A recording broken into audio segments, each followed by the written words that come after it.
Good morning, everyone. Welcome. Thank you for spending a little time with us this morning. We appreciate your presence and your participation on this chilly, for a lot of us, Thursday morning. My name is Michaelyn Woodard. Most people call me Mickey. I am the new president and CEO of the Texas Women's Foundation. I feel very fortunate to be leading this incredible organization, which for over 34 years has been working to create meaningful social and economic change for women, girls, and families in Texas. What's our big goal? It's to have an equitable society where women and girls are full participants. So today's conversation fits perfectly into our mission. Let's talk a little bit about a virtual viewpoint. Our virtual viewpoints are designed to be a statewide platform where we bring people together, we discuss issues impacting women and families, and we find ways that we can all support one another. This virtual viewpoint is a kickoff to our Leadership Forum and Awards celebration, which is happening, write it down, on Tuesday, April 26th. So first, thank you to Capital One. Thank you for being a supporter of the Texas Women's Foundation and for leading this meaningful discussion about building a culture of belonging. This is a topic that's important to me both personally and professionally, because I represent the fourth generation of women in my family who have graduated from college. And that started with my great-great-grandmother in 1890. Someone made room for her, and that choice impacted the trajectory of my life. Additionally, my father, Thurman Woodard, was the head of diversity at Dell for a number of years. So I have watched how this work has been done well for most of my life. So thank you again to Capital One, and let's get started. Let's get started by welcoming our panelists, Marissa Horn and Sylvia Sakira, and they will be further introduced by our moderator, Andrella Thomas. But let me take a moment to share more about Andrella. Andrella spent more than 10 years as an HR consultant leading diversity, inclusion, and belonging for Capital One's financial services division. She has consulted with business leaders on the diversity, inclusion, and belonging strategies. She's developed and launched differential talent investment programs focused on the elevation of diverse talent. She's managed governance for Capital One's local business resource groups. She has designed and delivered high-demand training sessions for thousands of leaders and teams across a global enterprise. She has created digital learning solutions across the enterprise for various teams, all focused on belonging. And for 25 years, she has served as a trusted advisor for executive leaders during critical and courageous dialogue regarding topics of social justice, social identity, culture, and race.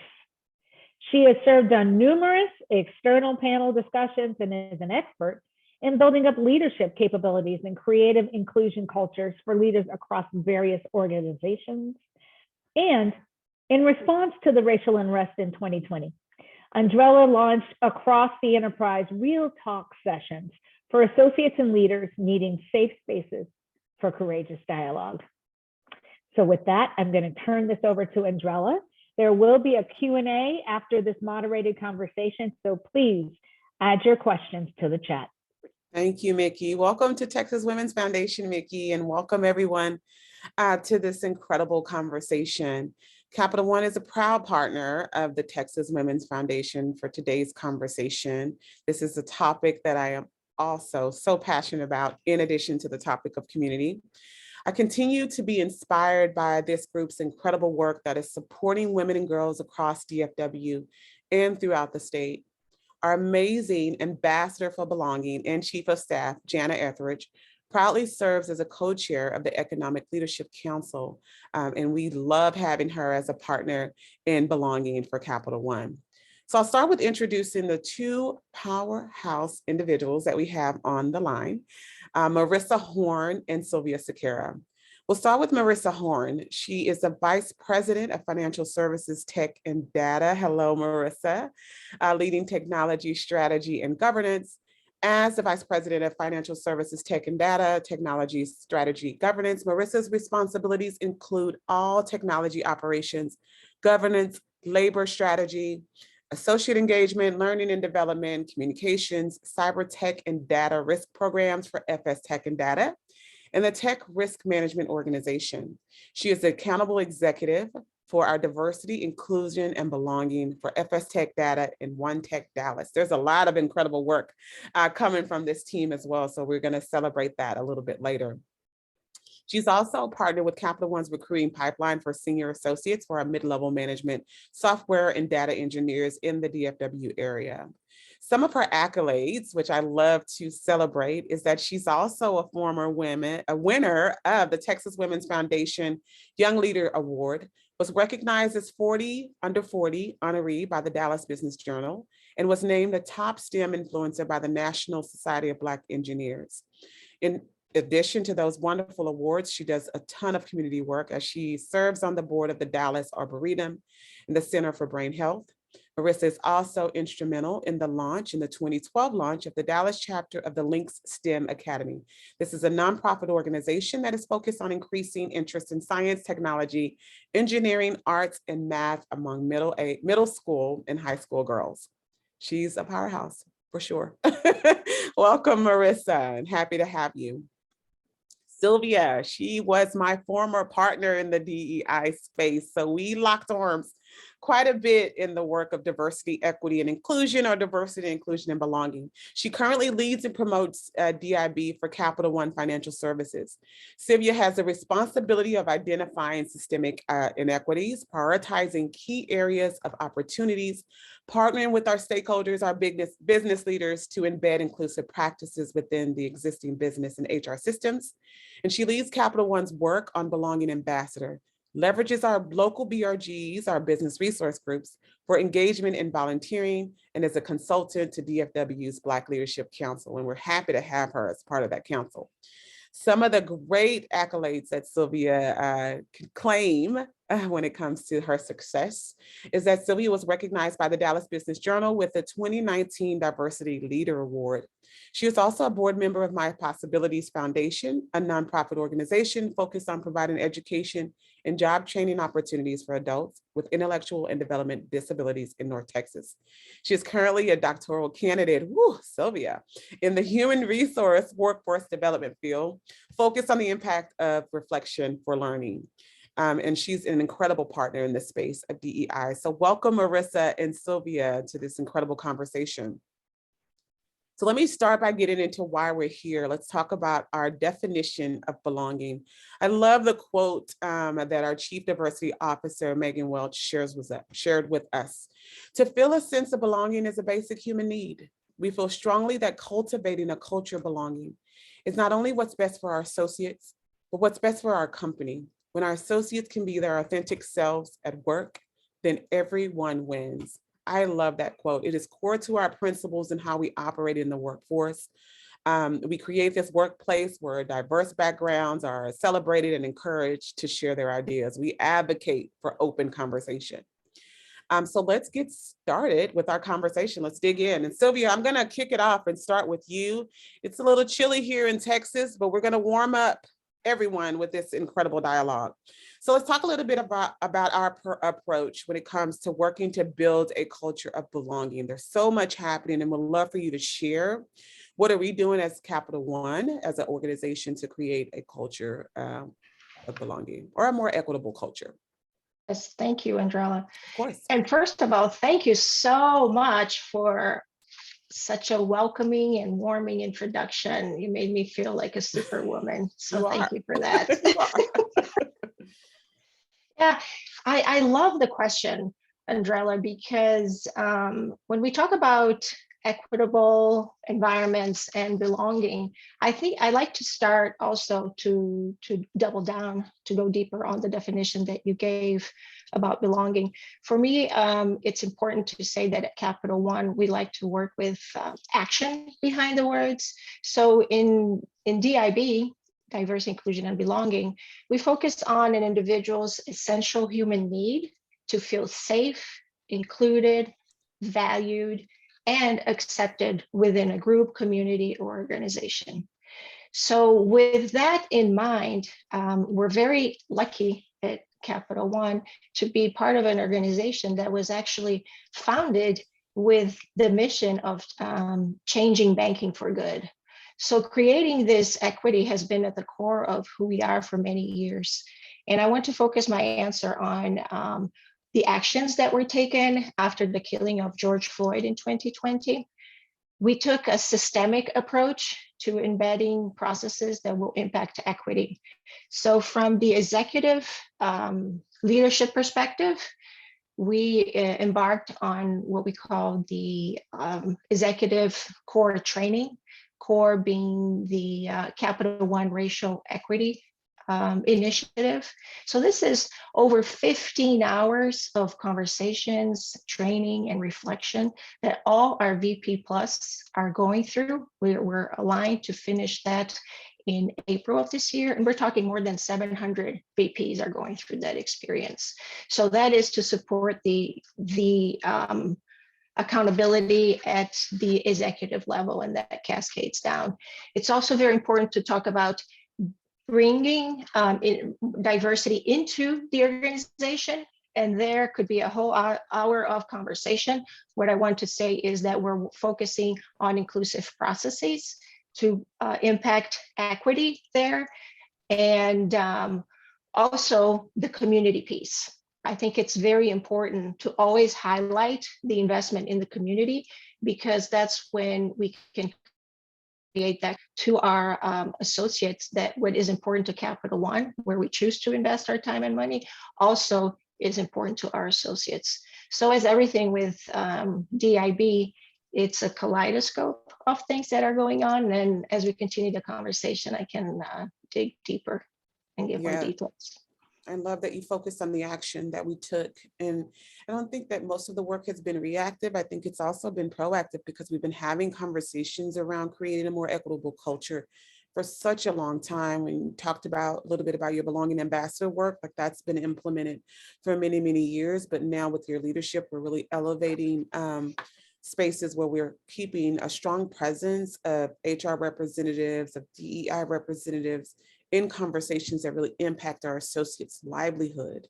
And so that's really important that we continue to focus on those actions. So coming from the background that you come from, with so many years of DEI experience, why do you feel like this work is so important? Yes, I'll put more years of life into that answer.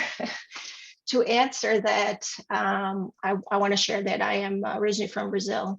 Mm-hmm. So coming from a developing nation has allowed me to really see the impact of opportunity into individuals' lives and their capability of living their full lives to their full potential. So the flip side is that I've experienced environments where that hasn't taken place. And I truly believe that every human deserves the right and the opportunity to flourish and to enhance and to contribute. And this work allows me to impact our organization, our community, and in many ways, elevate this desire in leaders and associates. So I believe this work is really important because the environment, the demographics are changing in our society, and we need to better represent, better leverage, and make sure that we really have the best talent in our organizations, independent of what that talent looks like, independent of how that talent shows up in terms of personality, outgoing, more introvert. So that's the reason why this work is so important. I think it's a ripple effect. We can change the world. Definitely. I think being able to come to work as my authentic self, it allows me to be more innovative in some of the solutions that I'm bringing to my leaders. And so I think having this culture around equity and inclusion, it sparks more innovation in me. Marissa, anything you want to add here before we jump into the next question? Well, first, Andrea, let me just say I'm so honored to be here, and thank you to the Texas Women's Foundation for having us. I love the partnership between Capital One and Texas Women's Foundation. And welcome to Mickey. We're so happy that you're here. And the other thing I'll add is I would be remiss if we didn't acknowledge that we are in Black History Month. Yes. And so I love the fact that we are having this conversation during the time of year we talk about all of the contributions that Black Americans have had to this country. So with that as the context, I would add that I believe this work is important to make sure that everyone feels included. And at Capital One, that is more than just a slogan. And I know we're going to talk about this more, but in the organization that I'm in, we take very intentional acts to make sure our associates do feel as if they can participate and be their authentic self. I think you see that throughout the company, and I think you see that in terms of our product innovation, to your earlier point, Andrella. So I think we're on a path, and it's a pretty long journey, but we're on the journey, and we're moving in the right direction. Thank you, Marissa. So let's go a little bit deeper and talk a little bit about why it's necessary, why we feel like this work is necessary, but how do we create this collective, this idea that we should come together to get this work done. So diversity and inclusion is necessary work that we all must do, but so many people, we've heard specifically in the DEI space that it could seem divisive. And so how have you made sure that people feel like they belong in this work? Yeah, it's a good question. And this feeling of being divisive as a part of a DE&I conversation is something that I think has permeated every major organization across the globe. And one of the things that I think we strive for here at Capital One is really creating safe spaces so that our associates, that's what we refer to our employees as, our associates feel as if they really can be their authentic self and really share their story. And what we found is through the ability to be vulnerable and to really talk about their backgrounds and their cultures, it forms a layer of connection that did not exist previously. And that in and of itself helps to mitigate this feeling of divisiveness. And so you'll see that we have several employee business resource groups. We have several forums. We have different cultural activities. We celebrate Heritage Months. But then we also ask for our people leaders to be very intentional about making sure that their associates have the opportunity and the space to share their own individual stories. And through that, that's helped to really, really address this concern.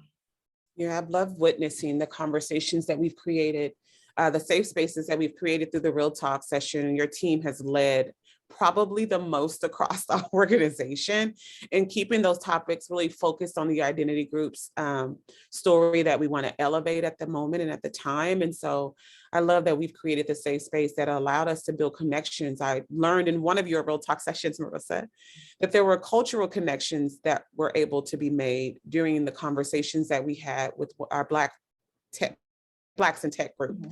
And so there was similarities in stories and experiences across other cultures, which I think brought that team closer together. So I love that you continue to elevate those conversations. So how are you measuring this? Let's talk about the sense of measuring that. DEI sometimes feel like it's difficult to track and measure because you're having to pull so many different data elements in order to truly see the impact. So how are you measuring, or how have you measured that your associates are feeling belonging? Right. So, Capital One, we will oftentimes share that we are a tech company. We are a data-driven organization. And so we conduct what we refer to as the All Associate Survey, or AAS, 3 times a year. And we do this as a way to understand associate sentiment. And a large part of that is inclusion and engagement. And so we look at the response from the survey with a very keen eye and do lots of data analytics around it. We get hundreds and hundreds and hundreds of verbatims, and we read all of them. And so that's just one way that we make sure that we continue along our engagement journey and our inclusion journey. But along the way, within my organization, within tech, we also will host focus groups where we will actually meet with associates of various levels, various backgrounds, various orgs represented, to really just have conversations, understanding how they're feeling about their role. Are they having the experience that they expected? What should we change? What should we think about differently? And through those focus groups and through those small group conversations, we learn a lot as well. Sylvia, I know you're always looking at that data for us as an organization. So would love to hear a little bit more about how are you looking at this data and how is that informing your DEI strategy? Yeah, thank you. That is a great question, Andrella, because data really is foundational to a lot of what we do at Capital One, especially on the DIB space. I love, Marissa, how you framed the connection from belonging to groups to data and focus group. And the way we're using this data really is to guide the various hypotheses. There's the research says, then there is the sentiment coming from our associates, and that data then supports where the conversations need to be. So the data is used in two ways. One, to confirm and better understand what the sentiment is from answers, because answers can have different perspectives when they're being, so we need answered, we need to make sure we're really understanding what's at the core, what are we trying to solve for, and then data to see the progress. These are the efforts that these are the initiatives. So how are we progressing? Because those initiatives are based on hypotheses that came from the understanding of that data. And then we need to make sure that the tools we're implementing to solve are really bringing effort. So data is really used to gauge effort more than anything else. I believe that what is super unique and what I love about the way we do DIB in Capital One is that it allows us to really see DIB work through a kaleidoscope. There's no right and wrong. There's always and, because depending on how you look at the data, how you look at the way you look at it in that time, it's going to show up differently. And we need to be able to have mechanisms to capture that change. That's why having the AAS, the All Associate Survey, at 3 times is super important. It allows us to navigate the process data backed. It removes the feeling of DEI being a check the box exercise. And it incorporates it as part of our culture, as part of how we operate as an organization. So I love that. So let's go into the conversation around safe spaces, because I really love talking about how we create safe spaces. Marissa's smiling because I'm passionate about creating safe spaces. I am considered the Oprah of Capital One quite often because people come to me to share their journeys and experiences constantly. And I really, really appreciate the opportunity to be kind of an advocate for others. So let's talk about that. So creating a safe space where everyone feels like they belong requires building meaningful connections. And I think that is key to even having conversations that are authentic and vulnerable. So what are some things that you have implemented? And this question is for both of you, to build connections within your organization. So what are some things that you've done with your groups? You can start with you, Marissa. Sure, I can go first. So, Andrella, you mentioned our Real Talk series, and Sylvia, you mentioned the work that we've done since 2020 after the murder of George Floyd. And we felt very strongly that we did not want the work that we did in 2020 to feel as if it was a one-time event. We wanted to make sure that our associates know that we will have an always-on conversation around diversity, inclusion, and belonging. So to that end, the senior leadership team felt like we individually wanted to engage in these types of conversations. So what you'll see is on a regular basis, we'll have members of our senior leadership team address questions or topics that are top of mind for our business resource groups. So whether that is a topic from our Blacks in Tech or Hispanics in Tech or our Women in Tech group, we really want to make sure that we have a forum where we can address directly anything that is salient to these communities. So that's one. Two, what we've really done is really leaned into our people leaders, because we believe that the relationship that an associate has with his or her people leader is so impactful to their day-to-day experience at work, but also their life more broadly. And so we've really asked for our people leaders to create a connection with their associates. And we do this by also providing them the training along the way to help them create these environments of inclusivity. So those are just like two examples of very tactical things that we've done within financial services, but there are many, many others in addition to trainings and celebrations and different events. But those are just two that I think that you'll see us practice on a day-to-day basis. Yeah, and just to respond to Marissa, thank you for sharing those examples. To the question that popped up around like, what do these spaces look like? I've been able to facilitate a lot of these conversations, and it varies. So everything that we do at Capital One is virtual, but we've created and used leverage breakout rooms to have smaller group conversations so the associates are more comfortable with sharing with their leaders their journeys and experiences. And we're also setting up what's called belonging norms. And this is really setting the tone for how the conversation should flow, meeting with our leaders before we even have these conversations to prep them and not requiring them to be perfect in their answers, because their authenticity and their vulnerability will help others to operate and behave in the same way. So making sure that we're setting up a space where everyone, including our leaders, are the most vulnerable. So they are virtual settings. We do leverage smaller group settings, and they're often done in small teams and large group settings. So it's really up to the team, and it's based on kind of the makeup of the team that you have in your organization. Sylvia, anything you'd like to share with us? I would. I would like to add a different focus. I think Marissa and you did a great job describing the role of BRGs and safe spaces. I want to bring the perspective of the intentional work around designing inclusive processes that are also associate-led, thinking of where are opportunities where we can equip our associates to feel that they take an active role in this inclusion process, in the safe space. So for example, there's a big effort in creating safety around conversations around career development. So that is very important, because our survey points to an opportunity to increase the sense of feeling valued. And interesting enough, there is a connection between value and career progression.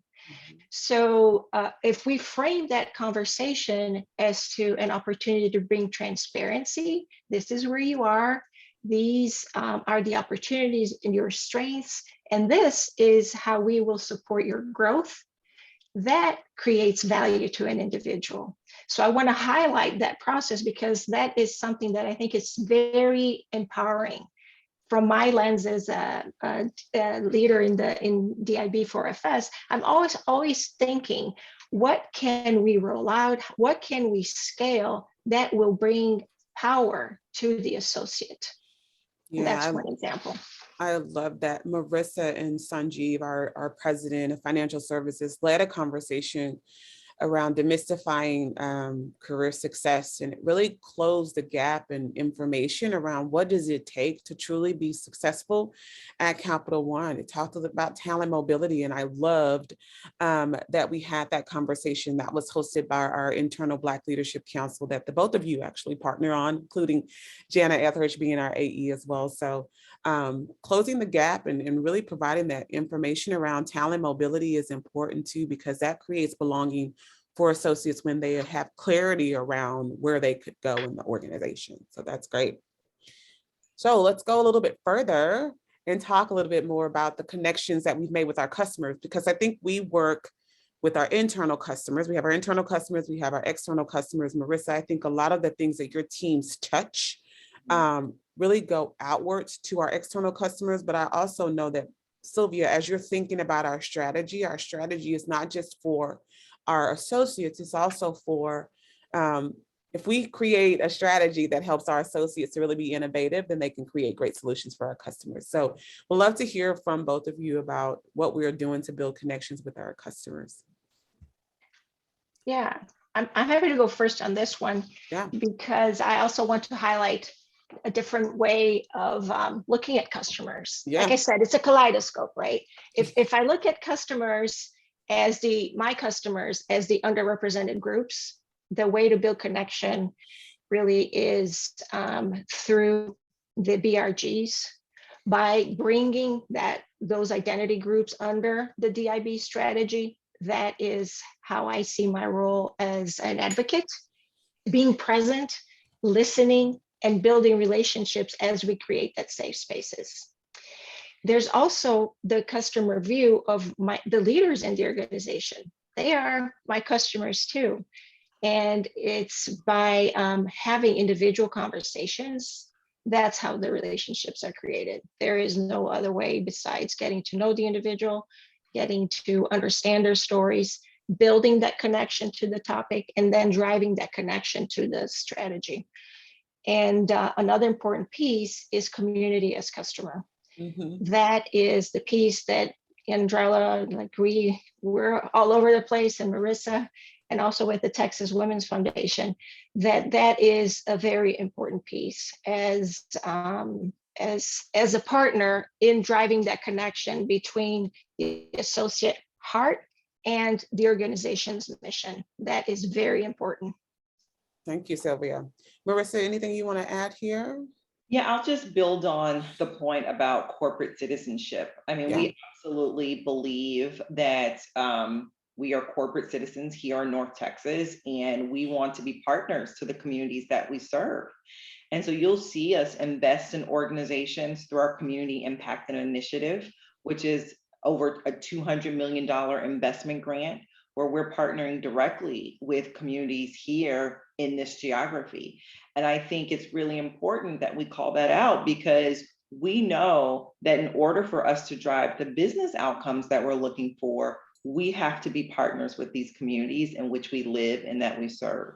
So I think that our Community Impact Initiative is just one of a myriad of ways that we continue to bring diversity, equity, and inclusion to the broader ecosystem. Love that. Have you, as you think about the work that we've done in the community, what have you seen as far as a return on investment within our corporate culture and environment? Because we are sharing this commitment to our associates internally. So what do you think this is doing for our associates as they understand and hear more about the work that we're doing in the community to create this socioeconomic mobility? Yeah, I think there are a few ways in which I've seen some real tangible examples. So I'll just give you one. So, Capital One, like any major large company, has a myriad of suppliers that we work with. And as our associates and as our leadership teams decide which suppliers that we will work with, we do look at this from a diversity, inclusion, and belonging lens. We look at it not only to make sure that we're supporting small businesses, minority-owned businesses, women-led businesses, but we also make sure that we're providing mentoring to a lot of these suppliers. And so that is something that's happened organically with our associates. And it's very much something that our associates believe is part of their responsibility as a leader within Capital One. Thank you. I think too, another thing that I'm seeing in our associates, specifically our leaders, is this desire to want to serve as allies. Not only as allies for the community, for people within the community, but for our associates. And so I really appreciate our Equality Ally team that has been developed across our enterprise. The tech team has been really instrumental in really elevating Equality Allies. And they're thinking about a different approach to how they're serving as allies. First, starting with educating themselves on what they need to know and how to close the information gap around what they don't know about different cultures and identities that are represented within our organization, so they can take intentional actions as they serve as allies. So I think that's one thing that it's done that I've witnessed. Another thing is we've created these community advocates within our organization that are ready to stand up and participate in a lot of the work that's being delivered by our CI&I team, our social innovations team under Monica Shortino and Michelle Reed. I think there's so much great work that's happening with our students and our small businesses. So the fact that our associates are willing to go out there and just roll up their sleeves and do the work to help our community is important. So I think that's the biggest return on investment.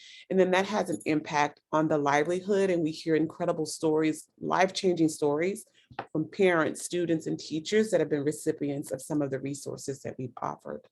So that's what's come up for me in the return on investment. It's been really powerful to sit in this seat and witness that. It's a beautiful thing to see. So I would love for you to share with us, the watchers, the listeners, the streamers, some advice that you have on starting and sustaining a work of building a culture of belonging. And then we'll get into Q&A. Sure, I can go first. I mean, I think for me, this question is very personal. I think it's very important to show up as your authentic self so that those around you feel comfortable doing the same. And that to me is the root of creating a culture of inclusion and belonging. You know, I'm very clear, I identify as a Black woman. So all of the challenges and controversial conversations that we have very much apply to me. And so I'm very comfortable sharing how things impact me as a Black woman and sharing that story as a leader at Capital One. And I think doing that has really helped other associates feel as if they can do the same. And I encourage that. I actually want associates to feel like they can come forward and really express whatever it is that is on their mind. So for me, it's pretty personal. And I try to do what I can to facilitate those conversations and just be a listening voice for anyone who's willing to share. Yeah. Maurice, I'm so glad you went first because you put a great context into what I want to say. And before going to what I want to say, I want to build on what you just said, which I heard you talking about the importance of that self-awareness and also a clear understanding of the why. And then as a leader, the simple fact that you tell stories, that is enabling it. It almost gives authorization for others to share their stories. So that's a powerful, actionable item. And in answering that question, how do you just start the journey, and advice? And for me, the biggest, what I always say is that we need to start with ourselves. Like we always say, oh, vision starts with I. And I think that's a very powerful statement, because the self-reflection for me is where I recommend starting this journey, because it's important that you understand how your lived experiences brought you to the journey, why it matters to you, and most importantly, what you're willing to do about this awareness. Like many individuals go from not having knowledge to being comfortable with just having knowledge of bias and being neutral to the inequities that they see in the system. I believe that the self-reflection piece is essential because it gives you the sense of purpose, because this work is not easy. This work takes a lot of courage, a lot of tenacity, and I could say all other needs in here. But this self-reflection is also really important for me because it enables you to understand what your triggers are and then create mechanisms to mitigate bias. If you know where you are, what your purpose is, and what triggers you in the environment, then you're well positioned to start that journey and start impacting others. I love that. One thing that I'm most proud of, I'm proud of so many things that has happened at Capital One, but one thing that I was most proud of is last year we started this campaign called Share the Air, and it was really leveraging the internal platform, communication platform of our executive leaders to have conversations with underrepresented associates, or associates that are what I like to call our hidden talents, our secret sauce to our organization. So I was able to have a conversation with Jana around allyship, and it felt just really fulfilling to me to have an opportunity to share my experience, but her asking me questions about my experience and really digging deep to understand my journey and my story without it feeling like an associate talking to an executive within the organization. It felt like I was truly on a platform where I had an opportunity to share my voice. And both of you guys talked a lot about sharing your voice and using your platform for others to be able to share their voice as well. And so I was super proud of the fact that we had that campaign out there, and we encouraged other leaders to do the same thing and really have these deep conversations with associates about the various dimensions of their identity and how it's impacted them in the corporate culture. So that's one thing I will the advice that I will give you. If you are a leader in a position of privilege, if you're a leader in a position where you have access to resources, information, or a large platform, use that platform to really elevate the voice and the stories of individuals within your organization that are not often seen or heard, but that have contributed to your organization in such a major way. So that's the closing advice that I would add. So thank you to the two of you. I'm just really honored. I don't think I've ever had an opportunity to tag team with the two of you on a panel discussion, and it was a lot of fun. So thank you for your insight and advice. We're going to turn it over to Mickey. She will lead us through Q&A, and we will answer any questions. This amazing panel, will answer any questions that you may have. Well, thank you. We have a very engaged audience because that was such a vibrant and interesting conversation, and you were so honest and transparent with your answers and conversation. So thank you. Let's start with Zach. Zach Thomas. Put a question into Q&A. Somebody here tell me what your thoughts are on equity. According to Zach, what he sees is belonging and inclusion being on the same axis. But in his viewpoint, equity is an outcome that is also important. And it's where I started talking about our goals of the Texas Women's Foundation about an equitable society. So somebody tell me your thoughts on equity. Happy to start because I see it so much connected to where I come from, being a developing country, so equity for me is enabling the same opportunities to all. Equality is the same solution for everyone, and equity is having solutions that take into consideration the history, the experiences, in a manner that allows that group or those individuals to participate. So is bringing level to the playing field. That's equity. Yeah, I would just say I agree. And one of the things that we try and do is make sure that we do provide that intentional solutioning to groups that may need that leveling. So I think equity is incredibly important. It's like the foundation of diversity and inclusion. It definitely is. When we talk about diversity, we talk about inclusion, we talk about belonging, but if there's no movement in the talent that is kind of the recipient of a lot of the differential program that we create, as the recipient of a lot of the resources that we create for our talent that are members of these business resource groups that we have, if there's no movement, no mobility, no success, if there's still barriers that exist within your organization, then the E in DEI is something that doesn't exist. And so we have to make sure that we're also focusing on equity. And I love that Zach talked about, in his view, that equity is an outcome that is also important to drive towards. So I love that is kind of the result of all of the other letters in DEI, DIB, all of that. So thank you, Zach, for that great question. And I'd like to add an example of where equity shows up, probably in most of the environments we're all present, but communication as an example. If you're in an organization where communication is very succinct, direct, and linear, and you have individuals who come from communal backgrounds that are more context-driven, consensus-driven, and you feel like you need to bring the whole story before you give the solution, we need to bring equity to those individuals who identify and have been raised in that format. So what does that mean? When someone is expressing and communicating that way, we need to differentiate between communication style and potential for solution, for providing solution and being driven. So that's one example of equity in that conversation, which is related to communication. That makes a lot of sense. And it's the perfect lead in, Sylvia, because the next question is actually for you. There is a question in the chat directed directly at you about being from Brazil. You mentioned your own background and you kind of just referenced it in that answer.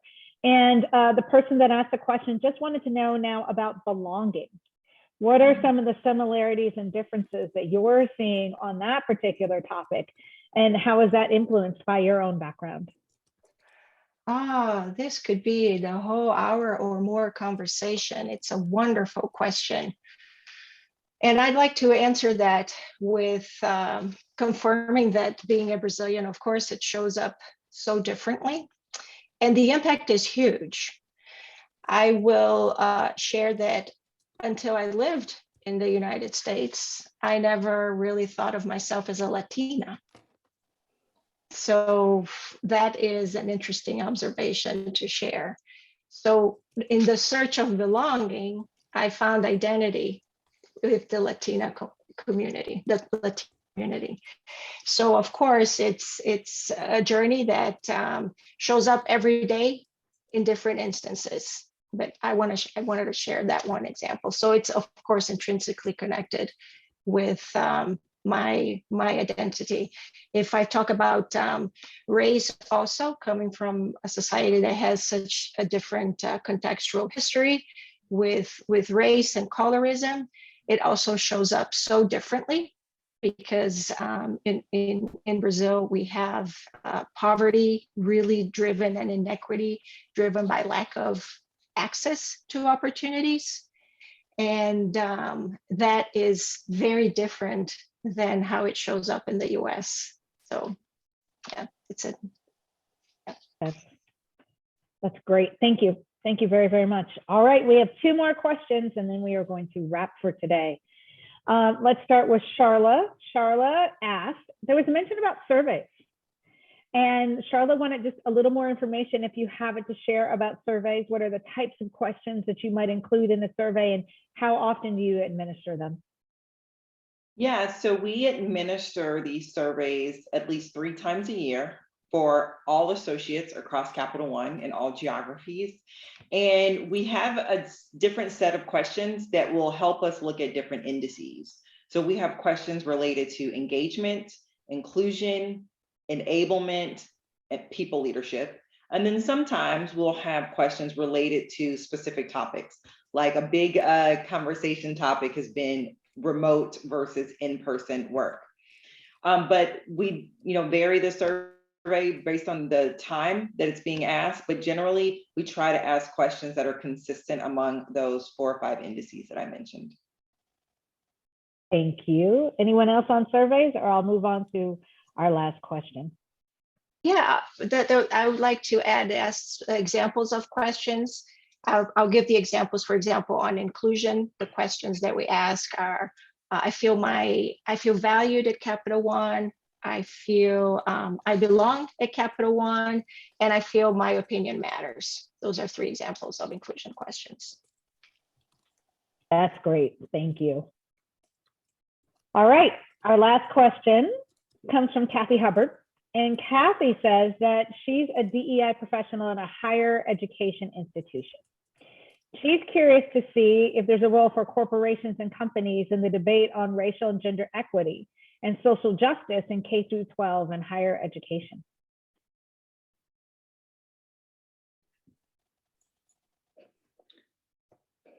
I think this is everybody's looking at I think this is a tough one because we are partners in this space of education. And so we do a lot of social community work with our K through 12 partners. I think the role that we've often played, so when we have interns come into our organization, the one thing that we offer to them is information around belonging, understanding their identities and how their identities will show up in the corporate environment.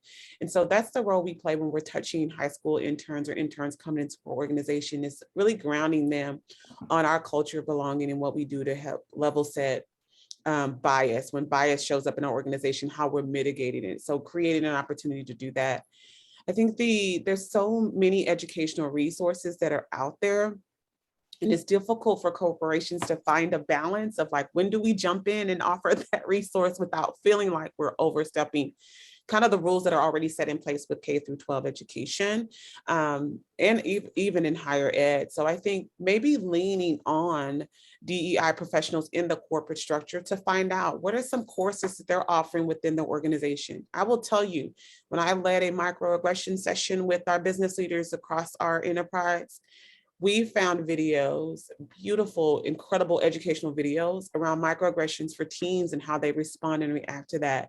And the reason why we shared that is because we had incoming interns coming into our organization, and we wanted our organization and our teams and our leaders to be aware that these instances and experiences happen to our students before they even step foot in our organization, and to make sure that our culture is an elevator of that thing, that they don't continue to experience microaggressions and bias within our organization.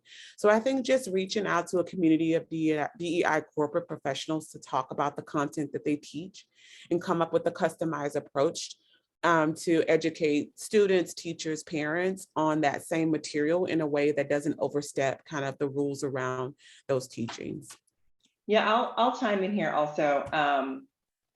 I will say, I absolutely believe that corporations have a role in the conversation around racial equity. And let me just say this, it's not an easy role to take.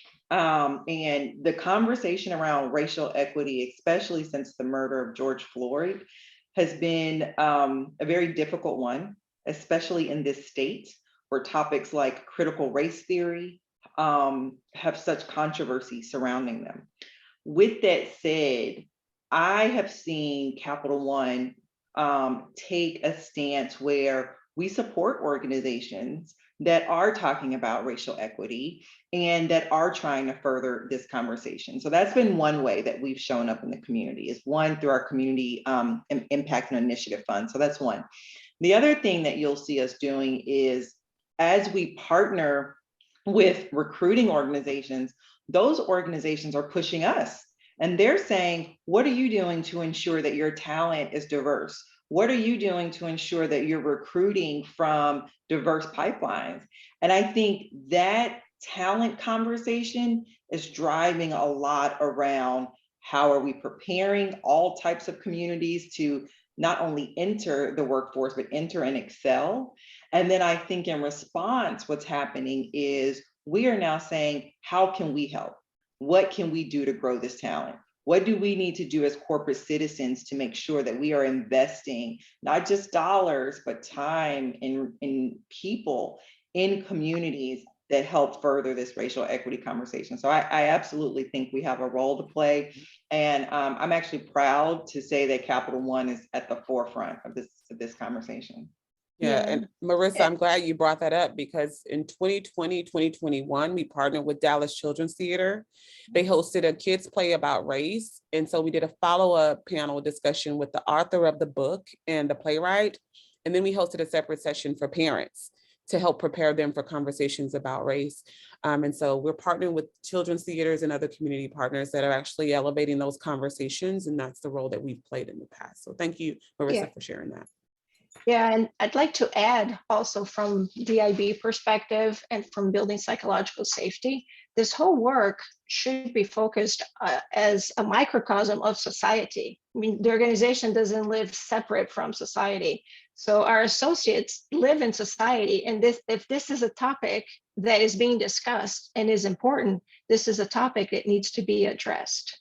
Otherwise, we take away from the psychological safety, the sense of belonging, and everything we've just discussed, because it's as if individuals show up to work to this bubble that is segregated from the world. And that's not what we want. That should not be our role. Well, thank you all. I hope you can see the comments in the chat and see how much the people that have spent time with us this morning are really learning from and engaging in this conversation. So thank you. I'm going to close us out with a few thoughts. Marissa, you really anchored us in this being Black History Month, and you actually brought up a question in my mind. How long have we been celebrating Black History Month? So I went and checked. We started in 1976. Is that what you were going to say? I was going to say it was during the Ford administration. So, yes. 1976. So I think that is 46 years with quick math, something close to that. Women's History Month is coming up next. We've been doing that for 27 years. That started in 1995. And I bring that up as an anchoring point just to say from this conversation, you can see how much work has been done. You can also see how much there is to do. And that is work we need to do together. So thank you, Sylvia. Thank you, Andrella. Thank you, Marissa, for participating and leading this really vibrant, important conversation. On behalf of all of us at the Texas Women's Foundation, I say thank you to the audience for joining us today. As I mentioned in the beginning, you are joining us as part of a continuing conversation that we will keep going, and it will go toward our Leadership Forum and Award Celebration, and that happens on April 26th. We will be in person, if it's not too cold, at the Omni in Dallas from 4 to 8:30 p.m. on April 26th. We will also live stream for anyone that wants to join us virtually. So there are two options. To learn more, go to txwfleadership.org, and to learn more about our organization overall, consider supporting us. Please look at our website, and that's txwf.org. Thank you again for your time this morning, and have great days.